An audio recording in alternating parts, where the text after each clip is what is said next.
നൃത്തത്തിലൂടെ അഭിനയരംഗത്തേക്ക് കടന്നുവന്ന നടിയാണ് ഷംന കാസിം. സിനിമയിൽ മാത്രമല്ല സ്റ്റേജ് ഷോകളിലും നടി സജീവമാണ്.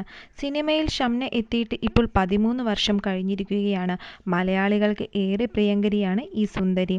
അതുപോലെ തന്നെ പല വിവാദങ്ങൾക്കും വിമർശനങ്ങൾക്കുമൊക്കെ ഇരയായ ഒരു നടി കൂടിയാണ് ഷംന കാസിം.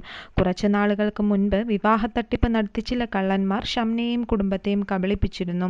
അതൊക്കെ വലിയ വാർത്തയാകുകയും ചെയ്തിരുന്നു. തലനാരിഴയ്ക്കാണ് ഷംന അന്ന് തട്ടിപ്പിന് ഇരയാകാതെ രക്ഷപ്പെട്ടത്. അതിനുശേഷം വിവാഹം എന്ന് പറയുമ്പോഴേ തനിക്ക് പേടിയാണ് എന്നും ഷംന പറഞ്ഞിട്ടുണ്ട്. അന്ന് വിവാഹാലോചന കൊണ്ടുവന്നത് വീട്ടുകാർ തന്നെയായിരുന്നു. അതുകൊണ്ട് തന്നെ അന്ന് അങ്ങനെയൊരു തട്ടിപ്പുണ്ടായപ്പോൾ ഏറ്റവും അധികം വേദനിച്ചതും വീട്ടുകാർ തന്നെയായിരുന്നു.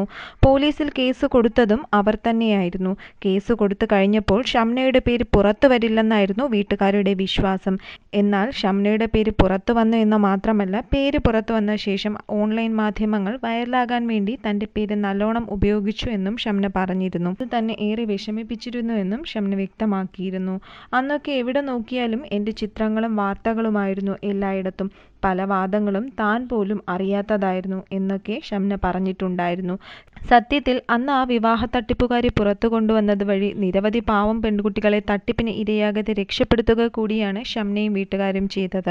അതിനുശേഷം എല്ലാവരും ഷംനയോട് വിവാഹത്തെപ്പറ്റി ചോദിക്കാറുണ്ടായിരുന്നു. എന്തെങ്കിലും ആകുമ്പോൾ പറയാമെന്നാണ് താരം പറഞ്ഞിരുന്നതും. വിവാഹം കഴിഞ്ഞവരൊക്കെ വിവാഹത്തിന് എടുത്തു ചാടണ്ട എന്നും എല്ലാം ആലോചിച്ച് പതുക്കെ മതിയുമെന്നാണ് ഉപദേശം നൽകുന്നത്.